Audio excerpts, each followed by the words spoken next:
이 과정은 그 성경의 개관 과정입니다. 성경의 큰 흐름, 그 맥을 짚어가는 그러한 과정입니다. 그렇기 때문에 이 성경을 보는 그 관점이 중요합니다. 근데 성경을 보는 관점에는 신본주의적 관점이 있습니다. 신본주의적 관점이 있고 인본주의적 관점이 있습니다. 신본주의적 관점은 하나님의 입장에서 성경을 보는 겁니다. 하나님의 입장에서 성경을 보기 때문에 여기서 하나님의 그 뜻을 발견할 수가 있는 겁니다. 하나님의 그 의도를 발견할 수가 있다는 거죠. 이게 본래 하나님께서 성경을 남기신 그 의도대로 우리는 성경을 보게 되는 것이죠. 그러나 인본주의 입장에서 본다는 건 뭐냐면 내 입장에서 성경을 보는 겁니다. 그러니까 내 입장에서 내 그 원하는 대로 내 필요에 따라서 성경을 본다라는 거죠. 성경을 해석하는 데 있어서도 그 아전인수식 해석을 하는 거예요. 내게 유리한 대로, 내게 편한 대로. 하나님의 뜻과 멀어진다라는 거죠. 성경을 오해하게 되고 성경을 보지만 헛수고를 하는 경우가 된다라는 거죠. 우리는 이 성경을 보는 관점이 그래서 중요한 겁니다. 이게 신본주의적 관점, 하나님의 입장에서 이 성경을 보는 것이 중요하다라는 거죠. 하나님께서 천지 창조를 하실 때에 보면 그 윗물과 아랫물을 구분하십니다. 윗물과 아랫물 나누시죠. 이거 뭐냐면 아랫물에서 묻을 얻기 위하십니다. 땅을 얻기 위하십니다라는 거죠. 이 묻이 왜 필요하냐? 흙을 필요하신 거죠. 흙은 왜 필요하느냐? 식물과 동물과 모든 생물이 위해서 흙이 필요한 겁니다. 그럼 이건 왜 필요하냐? 하나님이 지으신 남자와 여자를 위해서 필요한 것들입니다. 그럼 남자와 여자는 왜 필요하느냐? 아담이라는 한 사람이 하나님이 필요하신 거예요. 그 아담을 선택하시고 이 수많은 남자와 여자 중에서 아담 하나를 선택하시고 이 아담을 통해서 하나님의 뜻을 이루어 가시려고 한다는 거죠. 그럼 아담은 왜 필요하느냐? 하나님의 아들 예수를 위해서 영적 존재인 아담이 필요하셨던 겁니다. 예수 그리스도는 왜 그 아담을 통해서 이 땅에 사람으로 오셔야 되느냐? 하나님의 뜻 때문에 그렇다라는 거죠. 하나님의 뜻을 이루시기 위해서. 이게 최종 목적은 하나님의 뜻입니다. 그 뜻을 아들을 통해서 이루시고자 하시고 이를 위해서 이 아담도 남자와 여자도 식물, 동물, 생물도 흙도 물도 윗물과 아랫물과 그 안에 모든 만물의 창조가 필요하다라는 겁니다. 이거 하나님의 목적 체계다 그렇게 얘기를 하는 겁니다. 이러한 목적 체계대로 되어 있다는 거죠. 예를 들어서 하나님의 그 관점에서 성경을 볼 때 출애굽의 사건, 지난 시간에 공부한 출애굽의 사건을 보면 하나님의 입장에서는 그들을 이제는 규모가 됐기 때문에 광야로 이끄셔서 그들을 통해서 하나님의 뜻을 이제 진행하시고자 하는 그런 의도로 출애굽을 시키신 겁니다. 사람의 입장에서 볼 적에는 그 아브라함부터 출애굽의 그 모든 과정이 뭐냐면 역사적인 관점으로 볼 때는 이스라엘의 건국사예요. 이스라엘 건국사의 관점으로 볼 수 있다는 거죠. 물론 그것도 맞죠. 그러나 하나님의 입장에서 볼 때는 하나님의 의도 입장에서 볼 적에는 하나님의 뜻을 이루시기 위해서 그들을 광야로 이끌어내신 것이다라는 거죠. 우리가 이제 창세기를 공부를 했죠. 이 창세기 내용이 뭐냐면 하나님이 만물을 지으신 이야기와 그 사람을 지으신 이야기, 그 사람 중에서 아브라함을 부르시고 아브라함을 통해서 히브리 민족을 형성하는 그 이야기잖아요. 이게 하나님의 뜻의 관점으로 하나님 입장에서 보면은 장차 오실 예수 그리스도를 위한 기반을 마련하신 거예요. 천지 창조와 인간을 지으신 것은 하나님의 아들이 오시기 위한 기반을 마련하신 것이다라는 거죠. 그리고 아브라함을 통해서 히브리 민족을 이루게 하신 것은 뭐냐면 그 민족을 통로 삼아서 오시고자 하신 것이다라는 거죠. 통로를 준비하신 것이다.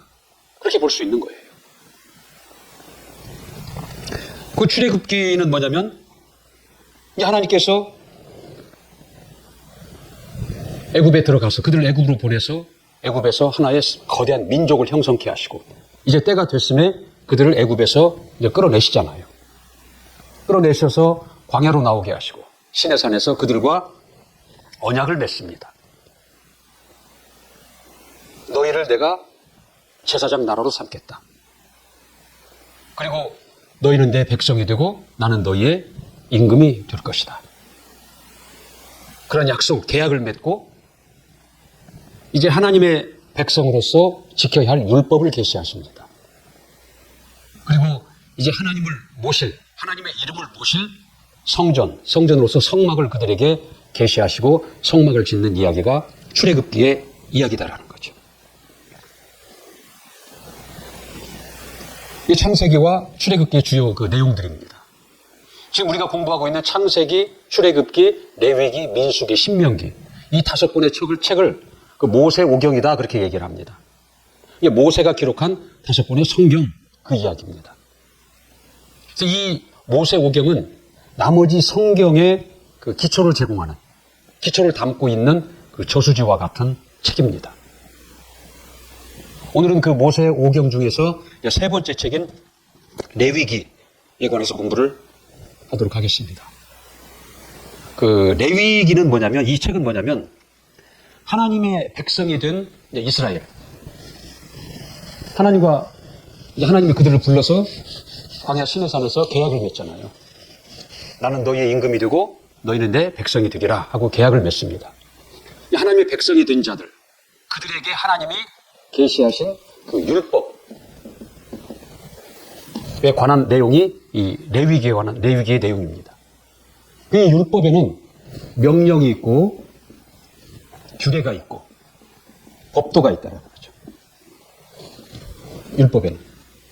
이게 명령은 뭐냐면 하나님과의 관계법입니다. 하나님과의 관계법. 하나님의 명령 앞에 이스라엘 그 백성들의 순종. 그러므로 인해서 하나님과 이스라엘 백성들과의 그 이제 틈이 없는 거예요. 관계가 형성이 된다는 거죠. 이게 명령, 이게 율법 중에 명령입니다. 하나님과의 관계법. 하나님과 이스라엘 백성들과의 관계의 법이에요. 그래서 하나님의 명령하시고 이스라엘은 순종하게 되어 있다는 거죠. 그래서 명령 앞에 순종할 때 그들은 하나님과 틈이 없어요. 하나님과의 관계가 잘 이루어진다는 거죠. 이게 이 명령입니다. 규례는 뭐냐? 이건 제사법이에요. 이들이 명령을 쫓아 순종을 잘하면 좋은데 그렇지 못하면 하나님과 죄인이 된다는 거죠. 죄가 들어간다는 거죠. 그래서 이 죄로 말미암아 하나님과 틈이 생기는 거예요. 이 관계가 깨진다는 거죠. 관계가 깨져버리는 거예요. 그럼 이들에게 오는 것은 뭐냐면 저주가 이들에게 오는 거예요. 그래서 이를 회복시키는 회복시키는 것이 제사고 그것을 규례로 정하신 것입니다. 그러니까 하나님의 명령이 있다라는 거죠. 명령이 있는데 이걸 순종을 하면 하나님과의 그 관계가 좋은 거예요. 그 시편에도 보면은 하나님과 그 대로의 관계가 열린다라는 거죠. 주께 힘을 얻고 마음에 시온의 대로가 있는 자가 복이 있도다 그런 거예요. 하나님과 막힘이 없는 자, 하나님 앞에 대로가 열려있는 자가 그게 복된 자라는 거예요. 왜? 하나님이 대로가 열렸기 때문에 하나님으로부터 생명과 복을 공급받기 때문에 그런 거예요. 그런데 이 명령을 불순종한다는 거죠. 불순종은 어떻게 돼요? 이 명령을 불순종하면 불순종. 그럼 죄가 되는 거예요, 죄. 죄가 오면 어떻게 돼요? 이 관계가 깨지는 거예요. 대로가 막혀버린다는 거죠. 그러면 사망과 저주만이 이들에게 있는 거예요. 그래서 이 불순종으로 인해서 죄가 되고 죄로 인해서 막힘이 되고 그래서 사망과 저주가 왔을 때 이것을 해결하는 방법으로 규례를 계시하신 거예요. 그래서 이 규례대로 제사를 지내면 다시 이 죄가 사하여지고 이 관계가 회복이 지고 다시 생명과 복을 공급받게 된다는 거죠. 이 규례입니다. 법도는 뭐냐? 이건 인간과 인간의 관계법이에요. 인간과 인간의 관계법. 이게 질서법이에요. 사회 규범이다라는 거죠. 지금 이스라엘 이들의 상태를 보면 그 300만이라는 숫자가 광야로 나왔는데 아무 훈련도 되어 있지 않고 이들에게는 아무런 지침도 없다라는 거죠. 무질서하고 난민을 모아놓은 것과 같은 그러한 상태라는 거죠. 그래서 하나님은 이들에게 이 법도를 계시하신 거예요. 그래서 인간관계, 이웃과의 관계 형성이 잘 이루어지도록 하고 잘 지내도록 한다라는 거죠. 질서를 있게 살아갈 수 있게 하는 그 사회 규범을 계시하셨는데 그것이 법도라는 거예요. 그래서 이 율법을 이 레위기에 계시를 하시는데 이 율법은 그래서 이 명령과 규례와 법도로 그렇게 되어 있다. 이렇게 아시면 되겠습니다. 자, 우리 신명기 30장 16절 한번 보도록 하겠습니다. 신명기 30장 16절. 우리 다 같이 합독하겠습니다. 시작. 곧 내가 오늘날 너를 명하여 내 하나님 여호와를 사랑하고 그 모든 길로 행하며 그 명령과 규례와 법도를 지키라 하는 것이라. 그리하면 내가 생존하며 번성할 것이요 또 내 하나님 여호와께서 내가 가서 얻을 땅에서 내게 복을 주실 것임이니라.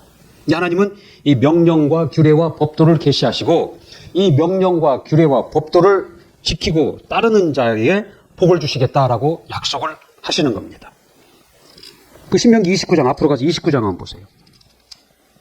29장 9절에 한번 보면 시작. 그런즉 너희는 이 언약의 말씀을 지켜 행하라. 그리하면 너희 하는 모든 일이 형통하리라. 그렇게 약속을 하십니다. 자, 우리 그 다음 신명기 뒤로 좀 넘어가서 여호수아서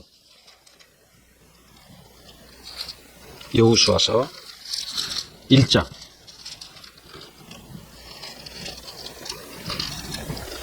여호수아 1장 한번 봅시다. 7절, 8절. 여호수아 1장 7절, 8절. 시작. 오직 너는 마음을 강하게 하고 극히 담대히 하여 나의 종 모세가 내게 명한 율법을 다 지켜 행하고 좌로나 우로나 치우치지 말라.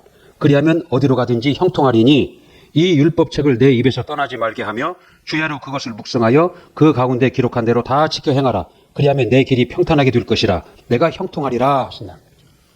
근데 하나님은 이 율법을 계시하시고 이 율법을 지키고 이 규례와 법도를 따르는 자들에게 이런 복을 약속하십니다. 그건 뭐냐면 하나님은 불순종과 불법을 싫어하신다는 거죠. 불순종, 불법, 무질서, 그건 하나님이 싫어하시는 거예요. 이런 걸 계시하신 것은 하나님은 순종하는 걸 좋아하시고 질서 있는 걸 좋아하시고 합법, 법을 지키는 것을 좋아하신다는 거죠. 그러니까 오늘날 우리가 내가 사회생활 하면서 남을 속이고 보이지 않게 도둑질을 하고 법을 어긴다라는 거죠. 그러면서 하나님 앞에 나와서 하나님 내가 하는 일이 잘 되게 해주세요라고 기도한다라는 거죠. 될 수가 없는 거예요. 하나님은 거룩하신 분이다라는 거죠. 그렇기 때문에 거룩한 자와 함께 하시고 거룩한 자를 도우실 수밖에 없는 거예요. 거룩이라는 말은 무슨 말이냐면 방향을 바꾸다 그런 겁니다. 지금 내가 이렇게 방향을 가고 있는데 거룩하다라는 것은 이 방향을 바꾸는 것을 거룩이다 그렇게 얘기하는 겁니다. 지금까지는 내가 내 원하는 대로 경우에 따라서는 거짓말도 하고 경우에 따라서는 불법도 행하고 경우에 따라서는 속이기도 하고 그렇게 살아왔다라는 거죠. 그러나 거기서 방향을 바꿔서 이제 법을 지키고 하나님이 원하시는 대로 정직하게 살아가고 질서를 지키며 살아가는 것. 그게 거룩이다라는 거죠. 하나님 그 거룩한 자와 함께 하신다는 거죠. 이 거룩하게 하는 방법은 뭐예요? 율법을 지키는 거예요. 하나님의 말씀을 쫓아 사는 것이다라는 거죠. 그럼 그런 자들이 거룩해지고 거룩한 자에게 해당되는 약속한 복을 받게 된다라는 거죠. 그러니까 결과로서 복을 받아야 하지 복을 달라고 주세요 해서 복을 받는 것이 아니라 내가 하나님의 그 거룩하심 안에 들어갈 때 율법을 지킨다는 것은 내가 거룩하게 되는 것이고 율법을 지킨다는 것은 결과로 뭐냐면 하나님을 섬기는 일이 되는 거예요. 그러니까 하나님 율법을 지켜 하나님을 섬기고 내가 거룩한 자가 될 때 결과로서 복이 온다는 거죠. 하나님의 그 복된 약속이 내게서 이루어지게 된다는 거죠. 그래서 우리는 하나님의 말씀을 듣기를 사모하고 그 말씀을 순종하고 그 말씀을 따르는 삶을 살라고 강조하는 것입니다. 그런 자가 복된 자가 되는 거고 그 복의 증거가 그들에게서 나타난다는 거죠. 이게 복을 결과로 얻으려고 해야지 복을 목적으로 해서는 안 된다는 것이죠. 그러니까 우리가 거룩한 삶을 산다는 것은 저항이 따르는 거예요. 이 방향으로 가다가 방향을 바꿔서 하다 보면 저항이 따르고 충돌이 생기고 어려움이 온다는 거죠. 그러나 하나님이 그걸 원하시기 때문에 그렇게 사는 자가 그게 거룩한 자고 그가 하나님 앞에 다른 사람들과 구별된 자라는 것입니다. 그게 성별입니다. 그러니까 하나님이 이스라엘에게 이 율법, 명령과 규례와 법도를 계시하신 것은 이제 너희는 제사장 나라가 됐다. 그리고 하나님의 백성이 됐다. 그렇기 때문에 다른 이방 민족들과 다른 법을 지키고 그들과 구별이 돼야 된다. 성별이 돼야 된다. 그래서 이걸 계시하신 것입니다. 그래서 이 레위기의 핵심은 뭐냐면 거룩이에요. 레위기 19장 2절 한번 볼까요? 19장 2절.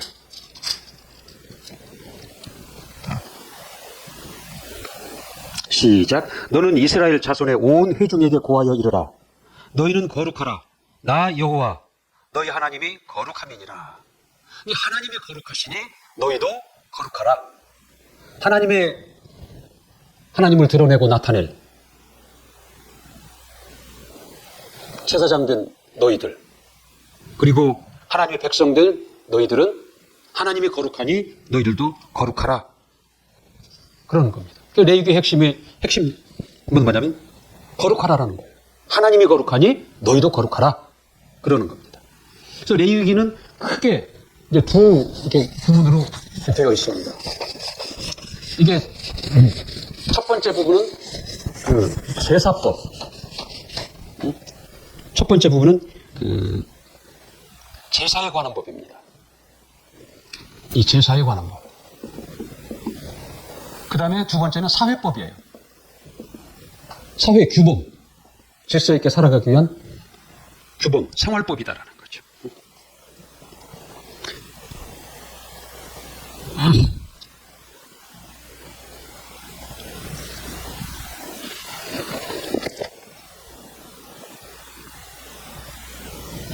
그래서 이 제사, 이게 법을 보면은 이 제사가 뭐냐면 죄를 범함으로 죄인 되었던 자가 하나님과 화해를 이루게 하는 게 이게 제사입니다. 아까 규범에 설명할 때 말씀을 드렸죠. 그러니까 명령에 대해서 불순종을 하고 불순종함으로 인해서 죄가 오고 죄가 옴으로 인해서 하나님과 끊겨진다라는 거죠. 하나님과 틈이 생겨버린다라는 거죠. 그럼 하나님으로부터 공급받는 생명과 복이 없기 때문에 사망과 저주만 있는 거예요. 이제 그런 자들이 이 제사를 통해서 죄의 문제를 해결을 하고 하나님과 다시 화목하는 겁니다. 화목함으로 인해서 하나님과의 관계가 회복이 되고 다시 하나님으로부터 공급되는 생명과 복을 받는 거예요. 그게 제사라는 것이죠.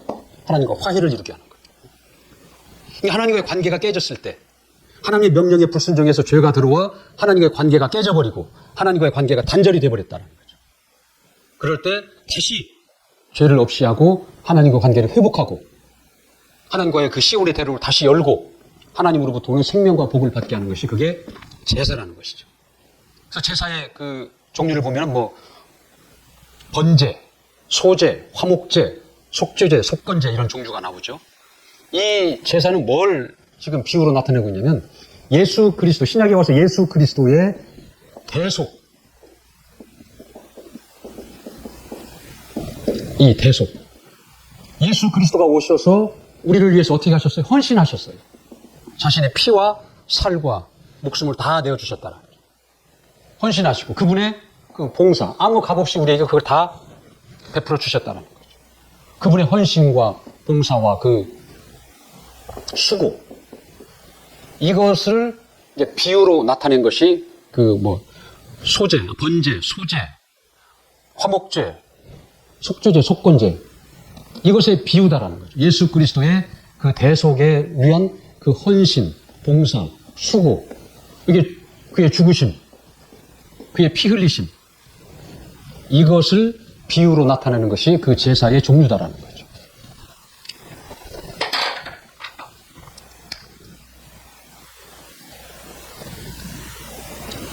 그러니까 예수 그리스도가 헌신하시고 봉사하시고 수고하셨다는 거죠. 죽고 피 흘리셨다는 거죠. 이걸로 인해서 우리는 대신 속함을 받아버린 거예요. 이게 빚을 갚다 그러거든요.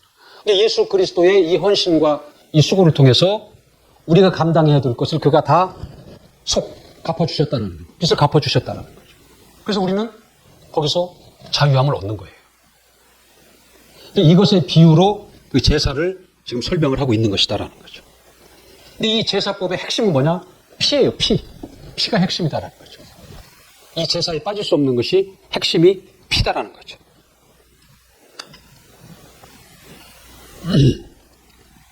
레위기 17장 11절 한번 볼까요?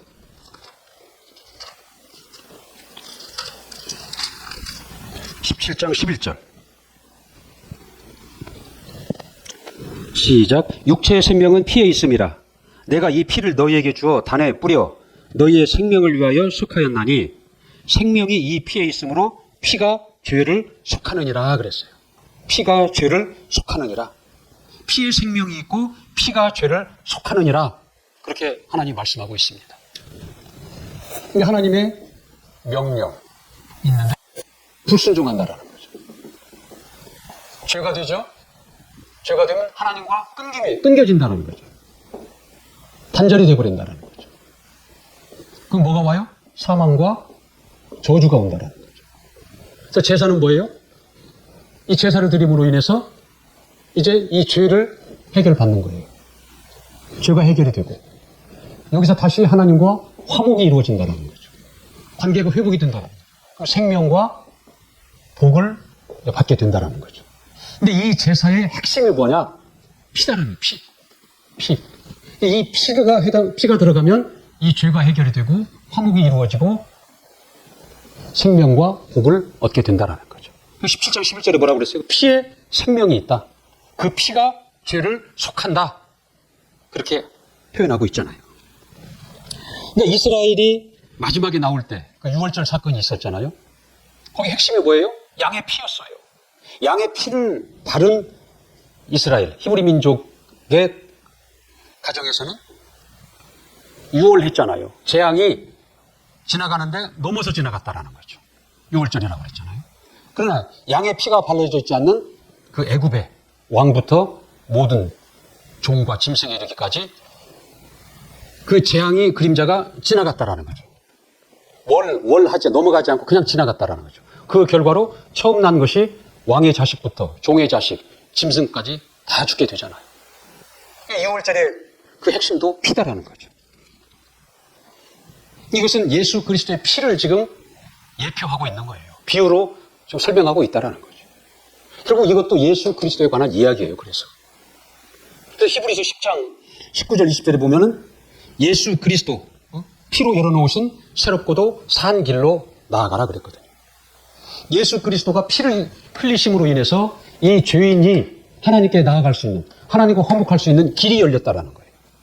그래서 그 길로 나아오는 자들에게 생명이 있고 복이 있다라는 거예요. 그러니까 우리는 생명과 복, 저주와 사망과 저주가 있어요. 우리가 택하라고 그랬거든요. 신명기에 보면은 너와 내 자손이 택하라. 뭘 택하든지 택한 대로 된다라는 거예요. 근데 어떤 바보가 사망과 저주를 택하겠어요? 그러니까 사람들은 누구나 다 자기는 생명과 복을 택하고 있다라고 생각하고 있는 거예요. 그러나 그 예수의 보혈로 예수로 말미암아서 생명과 복을 택하지 않는 자는 다 지금 현재 사망과 저주 가운데 있는 자예요. 중간은 없어요. 생명이냐 사망이냐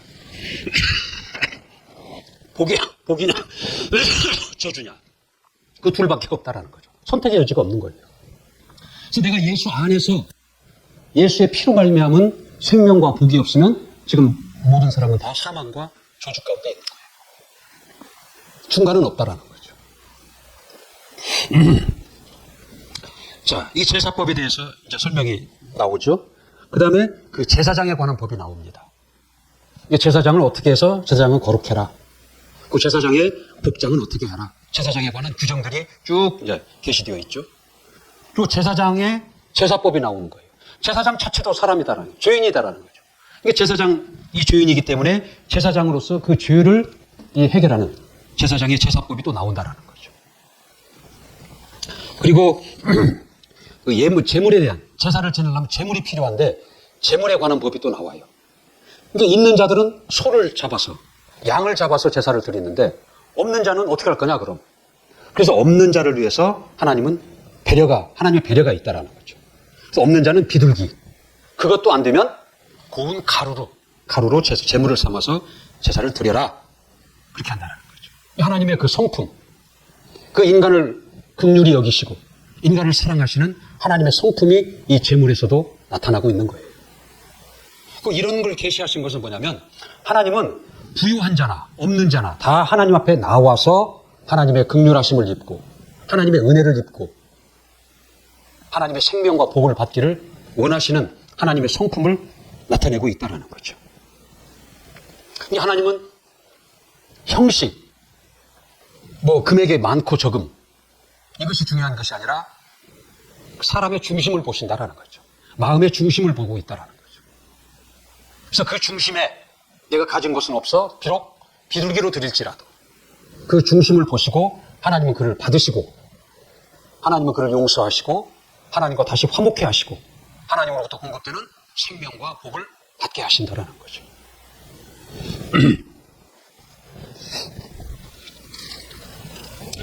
그 다음에 하나님의 백성으로서의 이제 살아갈 생활 규범, 이 법도에 관한 내용이 이어져서 나옵니다. 이제 이스라엘 사람들이 하나님의 백성이 됐기 때문에 그 애굽에서 지키던 애굽의 법이라든가 애굽에서 섬기던 그 우상을 섬겨서는 되지 않는 거예요. 하나님의 백성이 되었기 때문에 하나님의 백성의 법, 사회법을 지켜야 된다라는 거죠. 미국 시민이 되면 미국의 법을 지켜야 돼요. 대한민국의 국민이 되면 대한민국 법을 지키는 것이 마땅하다라는 거죠. 이들이 하나님의 백성이 되었기 때문에 하나님의 법을 지켜서 생활하는 데에도 하나님의 법을 지켜서 생활하는 것이 너무나 마땅하다는 거죠. 그럴 때 하나님은 그들을 거룩하다 그렇게 말씀하시는 거예요. 이스라엘 히브리 민족 이들이 가장 두려워하는 것은 뭐냐면 그 당시에 그 하나님의 백성에서 끊겨지는 것이 가장 두려운 거였어요. 끊겨지면 죽는 거니까. 그래서 지키지 않으면 내 백성에서 끊겨지리라 계속 그 레위기에 보면은 경고하고 있는 거예요. 끊겨진다라는 거죠. 끊겨진다라는 건 뭐예요? 하나님으로부터 보호를 받지 못하는 거예요. 하나님으로부터 공급받는 것이 없다라는 것이죠. 저주라는 거죠. 그래서 하나님의 백성으로 끊겨지는 걸 그렇게 두려워하는 거예요. 우리 레위기 18장 한번 볼까요? 레위기 18장 29절.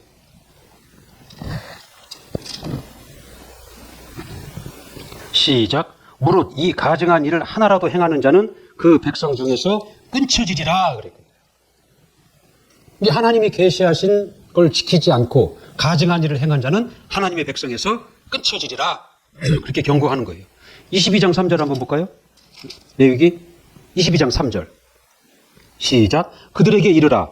무릇 너의 대대 자손 중에 그 몸이 부정하고도 이스라엘 자손이 구별하여 여호와께 드리는 성물에 가까이 하는 자는 내 앞에서 끊어지리라. 나는 여호와니라. 끊어진다라는 거, 끊겨진다라는 거죠. 그걸 경고하고 있는 거예요. 이스라엘이 가장 그 당시에 두려운 건 하나님의 백성에서 끊겨지는 거예요. 그래서 하나님의 백성으로서 그들에게 살아갈 수 있는 그 생활법, 법도를 이제 계시하시죠. 그 뭐냐면 무슨 식생활도 먹어서 되는 것과 먹어서 안 되는 것을 구분해 주시는 거예요. 또 거기에 보면은 산후 그 몸조리 기간에 관해서도 나오게 됩니다.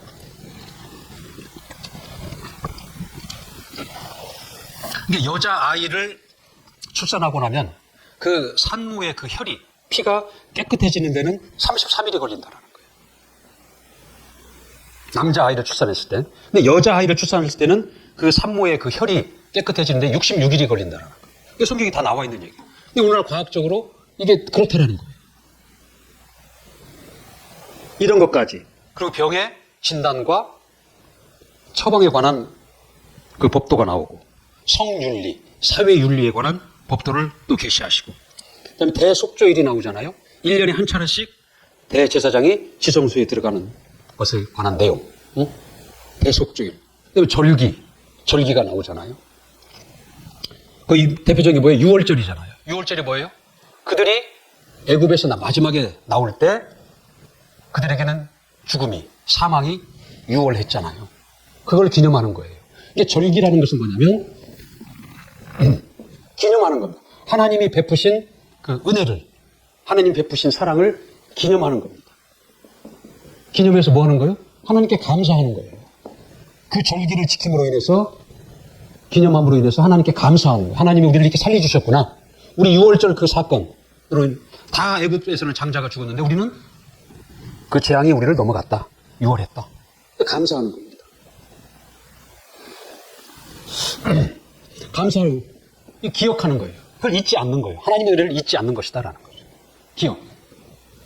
그 다음에 그 하나님과의 관계가 유지되도록 하는 거예요. 그걸 기억함으로 해서 하나님과 멀어지지 않고 하나님과 계속 관계를 유지하고 더 깊은 관계 가운데로 들어가게 하는 것이 그게 절기라는 거죠. 절기를 지킴으로써. 이스라엘은 그래서 계속 절기를 지키는 거예요. 지금도 이스라엘 사람들은 이 절기를 지킨다라는 거죠. 그러니까 이들이 이 절기를 지켰지만 그러니까 이스라엘은 어디를 가나 이스라엘 그 사람들은 이 절기를 지켜요. 하나님을 떠나지 않는 거예요. 하나님이 그들을 지키시고 보호하신다는 거죠. 그러니까 그들이 절기를 지킨 것 같지만 절기가 오히려 이스라엘을 지키는 거예요. 오늘날 신약의 절기는 뭐예요? 성탄절도 있고, 절도 있고, 맥주감사절, 추수감사절. 이 절기들이 있잖아요. 이 주일도 절기입니다. 매 주일도라고 이 주일도 절기다라는 거죠.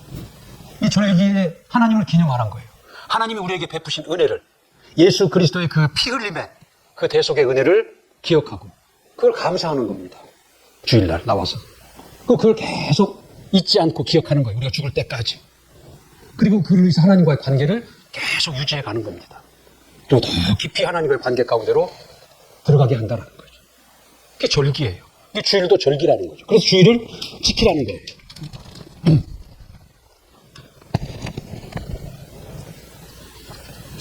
절기에 관한 이야기. 그다음에 안식년에 관한 이야기가 나오죠. 이게 7년마다 쉬라. 사람도 농사짓는 땅도 쉬라는 거예요. 이게 이스라엘에 한파가 왔는데 그 바나나 농장에 한파가 왔는데 이 절기를 따라서 7년을 경작하고 1년을 쉰 땅과 쉬지 않고 계속 경작을 한 땅에 차이가 나더라는 거죠. 이 안식년을 쫓아서, 절기가 아니라 안식년이요. 안식년을 쫓아서 쉰 땅은 냉해를 입지 않았다라는 거예요.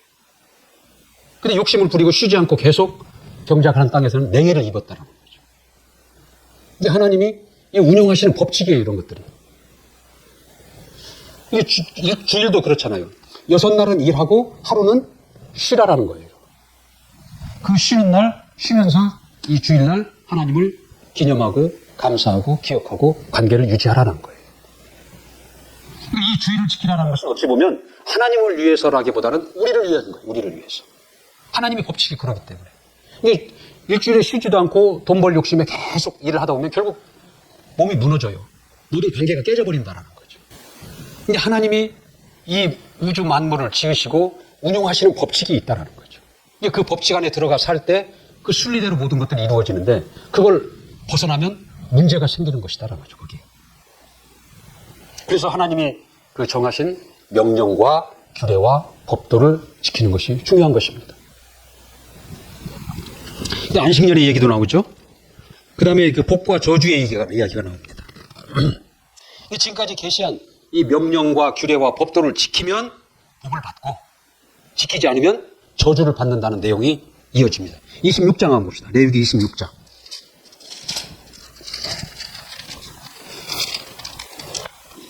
레위기 26장 3절. 3절 4절 한번 볼까요? 시작. 너희가 나의 규례와 계명을 준행하면 내가 너희 비를 그 시후에 주리니 땅은 그 산물을 내고 밭에 수목은 열매를 맺을지니라. 5절에 보면 뭐라고 했어요? 너희 타작은 포도 딸 때까지 미치며 너희의 포도로 따는 것은 파종할 때까지 미치리니 너희가 음식을 배불리 먹고 너희 땅에 안전히 거하리라. 그러니까 이 3절부터 계속해서 그 13절까지의 내용은 뭐냐면 명령과 규례와 법도를 따르는 자들이 받을 복에 대해서 나오는 거예요. 이렇게 되리라, 이렇게 되리라, 이렇게 복을 받고, 이렇게 복을 받고, 복을 받으리라. 잘 되고 형통하리라. 근데 14절로, 26장 14절부터 보세요. 14절. 14절 15 안 볼까요? 그러나 너희가 내게 청종치 아니하여 이 모든 명령을 준행치 아니하며 나의 규례를 멸시하며 마음에 나의 법도를 싫어하여 나의 모든 계명을 준행치 아니하며 나의 언약을 배반할진대. 그럼 어떻게 된다? 저주가 그대로부터 계속 이어지는 거예요. 이런 저주가 너에게 임할 것이다.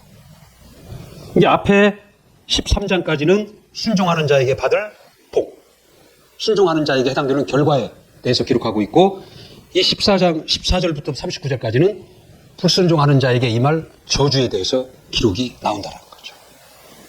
근데 결론이 뭐예요? 하나님은 거룩하니 너희도 거룩하라라는 거죠. 어떻게 거룩하라? 명령과 규례와 법도를 지켜라. 그러면 너희도 거룩한 자가 된다. 그러면 거룩한 자에게 해당되는 약속되는 복을 받을 것이다. 이 내용입니다. 이 레위기의 내용. 거룩하라. 그 내용입니다.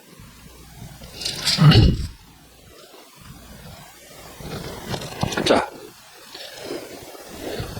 이게 레위기의 큰 내용이 이와 같은 내용으로 되어 있는 겁니다. 제사법과 사회관계법으로 그렇게 이제 되어 있다는 거죠. 레위기 1장 한번 볼까요? 레위기 1장.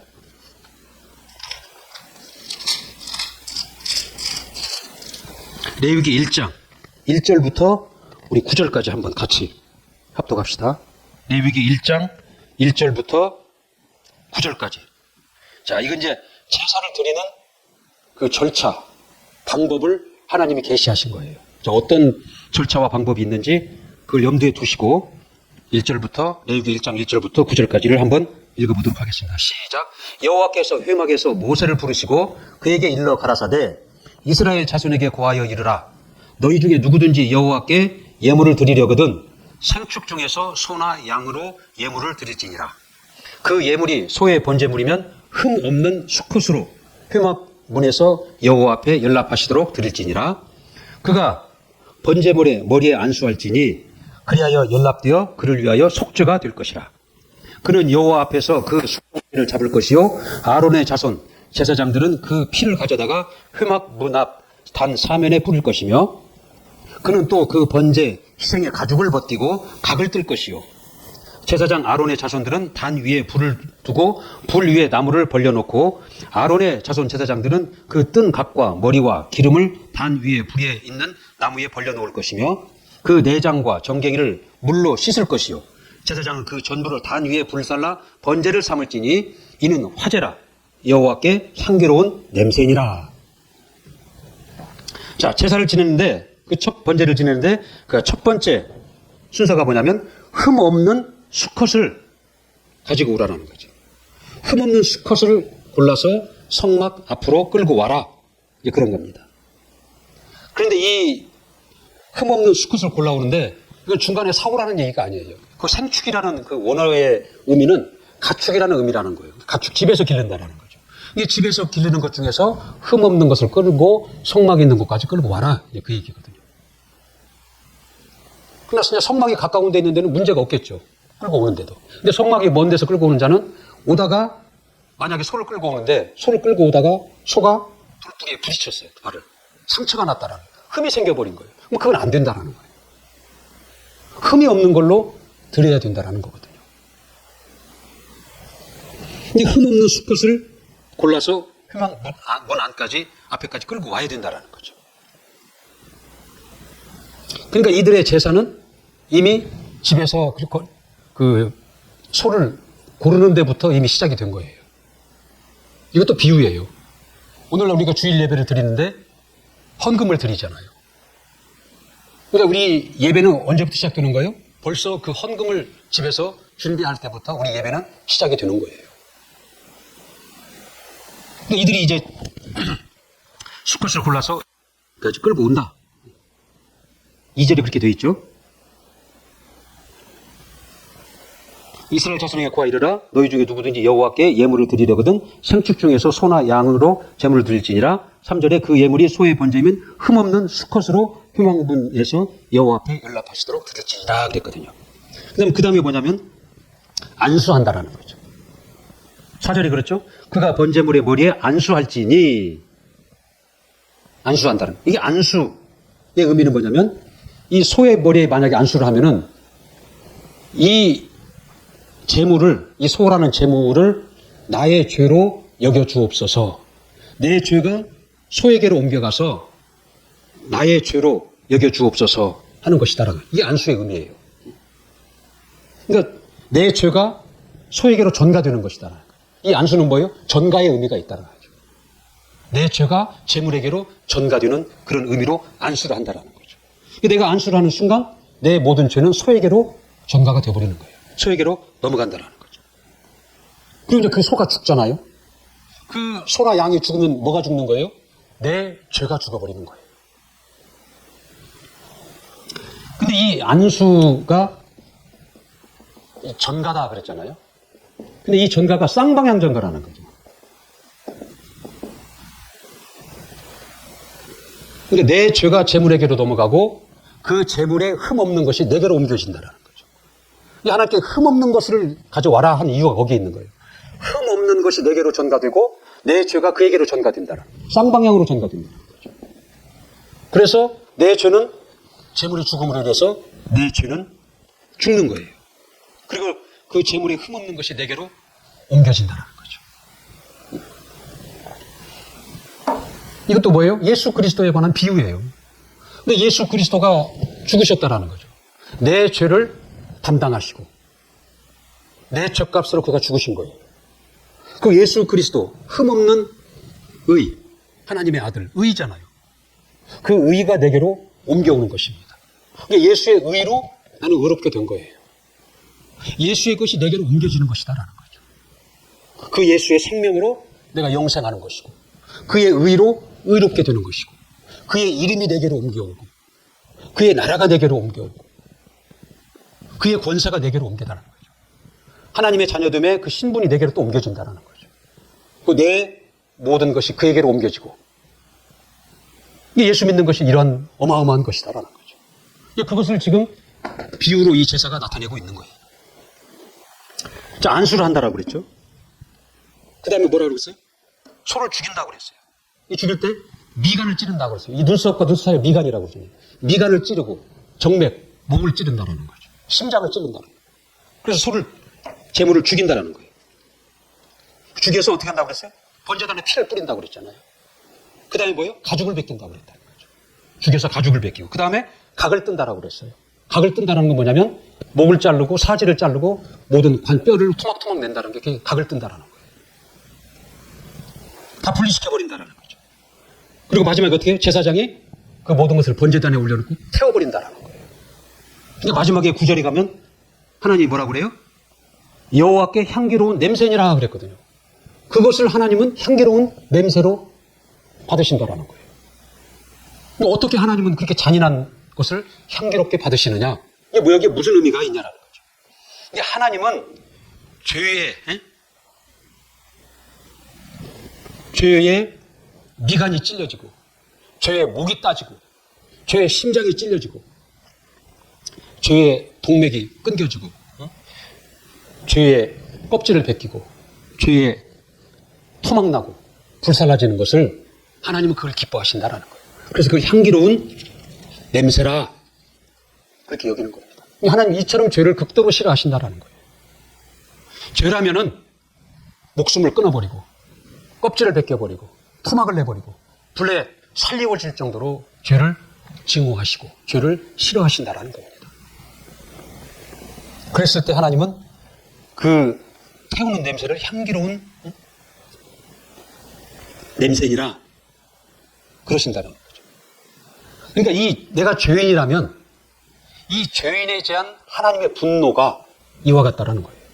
그 죄인의 숨통을 끊고 껍질을 벗겨버리고 토막을 내버리고 불에 태워야 하나님의 직성이 풀리신다는 거예요.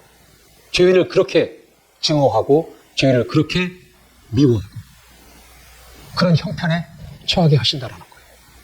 하나님은 죄를 싫어하시고 그 죄인 된 자가 이런 지경에 되도록 두신다는 거예요. 이제 하나님의 이 공의가 있습니다. 하나님의 긍휼이 있어요. 하나님의 은혜가 있습니다. 이 공의는 뭐냐면 법대로 되는 거예요. 이게 죄인에게 해당되는 법대로 그대로 되는 거예요. 목숨이 숨통이 끊겨지고 가죽이 벗겨지고 토막이 나고 불에 태워진다. 이 하나님의 공의대로 하면 죄인은 그렇게 되는 거예요. 법대로 된다라는 거죠. 근데 긍휼이 뭐냐? 마땅히 받아야 할 그것을 받지 않는다라는 거죠. 이게 죄인이 마땅히 공의대로 하면 마땅히 받아야 되는데 마땅히 받아야 할 것을 받지 않도록 하시는 것이 그게 긍휼이에요. 긍휼. 우리가 하나님의 긍휼을 입지 못하면 우리는 공의대로 될 수밖에 없는 거예요. 그럼 은혜는 뭐냐? 받을 수 없는 것. 도무지 받을 수 없는 것을 받는 것이거든요. 그러니까 자격도 없어요. 자격도 없는데 수고도 없는데 아무것도 없는데 받을 수 없는 것을 받는 거예요. 하나님의 생명을 어떻게 받아요? 받을 자격이 없어요. 수고한다고 받을 수 있는 게 아니다라는 거죠. 하나님의 자녀의 신분을 내가 어떻게 받고 하나님의 생명을 어떻게 받고 하나님의 이름을 내가 어떻게 내 안에 모시고 내가 어떻게 천국에 가냐라는 거죠. 내가 어떻게 죄를 없이함을 받냐라는 거죠. 그게 다 뭐예요? 은혜예요. 은혜. 받을 수 없는 것을 받는 것이 은혜거든요. 그래서 은혜를 뭐라고 그래요? 선물이다 그렇게 얘기해요. 선물. 거저 주는 거예요. 선물이다 그렇게 얘기를 하는 겁니다. 우리가 하나님 앞에 죄인일진데 그 공의대로 하면은 우리는 죄인이 받아야 할 형벌로서의 사망과 저주를 다 감당해야 될 자라는 거죠. 그러나 하나님께서 우리에게 긍휼을 베푸셨다는 거예요. 그래서 마땅히 받아야 할 것을 받지 않도록 하신 거예요. 더 나아가서 받을 수 없는 것을 주셨다라는 거죠. 은혜로 주셨다라는, 선물로 주셨다라는 거죠. 이 하나님의 사랑과 하나님의 긍휼과 하나님의 은혜예요. 사랑의 하나님께서 우리에게 이 공의가 있지만 이 공의를 피할 수 있도록 하셨다는 거예요. 예수로 말미암아. 자, 이스라엘은 이제 이 제사를 지냄으로써 이 공의를 피하는 거예요. 그래서 긍휼을 받고 은혜를 받습니다. 오늘날은 예수예요. 예수. 그들은 제사를 지내야 돼요. 이 제사를 지내는 것이 얼마나 힘들고 번거롭냐라는 거죠. 그러나 예수 그리스도는 오늘날 이들은 제사를 지냈지만 오늘날에는 예수 그리스도를 믿음으로 이 모든 것이 다 끝나버리는 거예요. 이들이 그렇게 힘들게 드리는 그 제사가 오늘 예수 그리스도를 믿고 영접하기만 하면 다 해결돼 버리는 것이다라는 거죠. 그래서 예수를 믿음으로 인해서 이 하나님의 공의를 우리는 피하는 거예요. 그래서 하나님의 긍휼을 입게 되고 하나님의 은혜를 입게 된다는 것입니다. 이게 하나님의 진노를 피하는 유일한 방법은 뭐예요? 그들은 제사를 지냈지만 이제는 예수를 믿는 거예요. 예수를 믿음으로 인해서 내 죄가 그에게로 넘어가고 그 예수의 생명과 복과 그 이름과 아들의 신분이 내게로 넘겨온다라는 거죠. 전가된다라는 거예요. 쌍방향으로 전가가 되는 겁니다. 내 것이 예수 그리스도에게로, 예수 그리스도의 것이 내게로 넘겨오는 것입니다. 우리의 믿음이라는 건 이렇게 엄청난 것이다라는 거죠. 그들과 같이 수고하지 않아도 이제 믿음으로 말미암아 된다라는 거죠. 예수 그리스도, 그는 하나님이 보내신 우리의 구주가 되신 예수 그리스도, 그의 피가 그 죄를 사하고 하나님과의 관계를 화목케 하고 신분을 회복케 한다라는 그 믿음, 그 믿음으로 인해서 그 모든 것이 회복이 된다라는 거죠. 그래서 로마서 그 10장 10절에 뭐라고 그랬어요? 마음으로 믿어 의에 이르고 입으로 시인하여 구원에 이르느니라. 이렇게 얘기를 하는 것입니다. 자, 오늘날 우리는 하나님의 그 사랑을 어떻게 우리는 알고 있습니까? 내가 물질의 복을 받아야, 내가 내 기도의 응답을 받아야 하나님은 나를 사랑하시는구나 하지 않습니까? 그보다 더 앞서서 하나님의 이 은혜, 예수 그리스도로 말미암은 이 은혜, 이것을 우리가 사랑으로 받아들일 때 우리는 그 하나님 앞에 항상 감사할 수밖에 없는 겁니다. 데살로니가 전서 5장 16절에 보면 너희는 항상 감사하라, 기뻐하라 그러잖아요. 근데 감사와 기쁨이라는 감정은 내 앞에 일이 있을 때, 어느 현상이 일어날 때 그것에 대한 감정 반응이거든요. 근데 그것이 일어나지 않는데 감사하라, 즐거워하라는 건 쉽지가 않은 얘기예요. 해본들 다시 요요 현상이 와요. 그러나 이 하나님의 은혜, 하나님의 이 사랑을 우리가 깨닫고 알게 될 때는 우리 그러한 환경이, 감사할 환경이 없고 기뻐할 환경이 없을지라도 우리는 진정 하나님 앞에 감사하고 하나님 앞에 기뻐할 수 있다는 것입니다. 자, 오늘 얘기를 통해서 하나님의 그 사랑과 그 은혜를 우리가 다시 한번 깨닫고 감사하고 하나님께 참으로 기쁨을 드리는 그러한 자들이 되었으면 좋겠습니다. 자, 오늘 여기까지 마치겠습니다.